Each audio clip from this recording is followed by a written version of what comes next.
It took 9 months to clear the site of the debris, totaling 1.8 million tons of rubble. This was moved by the truckload to a Staten Island landfill. Volunteers there were known as the sifters. They sifted through the rubble and the remains, finding 54,000 personal objects and identifying 1,200 people who had perished. NYPD Police Sergeant Frank Mara was there too. He wrote a book about his experience called From Landfill to Hallowed Ground.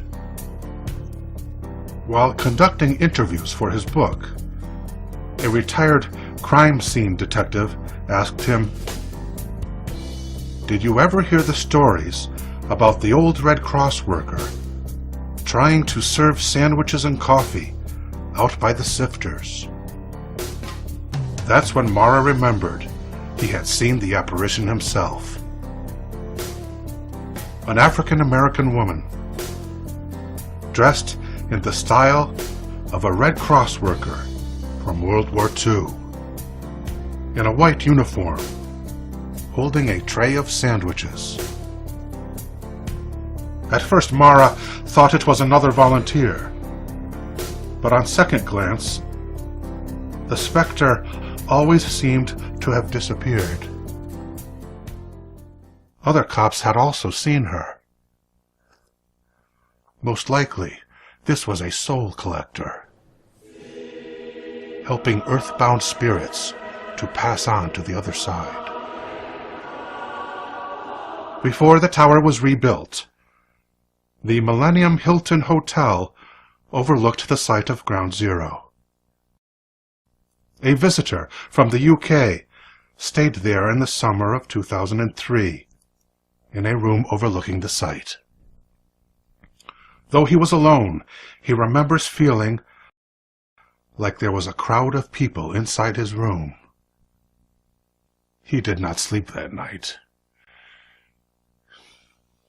The Hilton staff, in booking and reception, avoided renting out rooms on the side of the building with a view of Ground Zero, because of the large number of complaints from the guests who stayed on that side, some of whom had nightmares, where the victims of 9/11 were pressing themselves against the windows. In the 9/11 Memorial Museum, the centerpiece is a 30-foot girder, bent and deformed from the impact with the nose of the Flight 11 aircraft. Before the museum was even open to the public, a face appeared to construction workers, which can still be seen on the surface of the girder.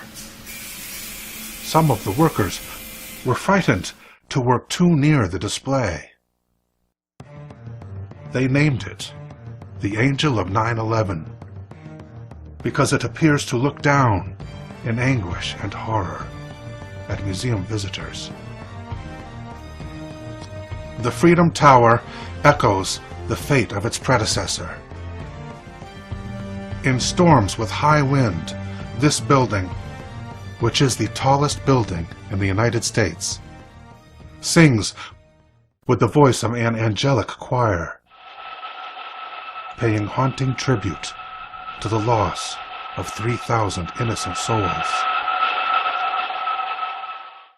Also, it is reported that between floor 93 and floor 99 of the Freedom Tower, if you are standing at the windows between the hours of midnight and 3 a.m., you may experience yourself a most horrific apparition, which is that of a ghost plane on a glide path from which it cannot disengage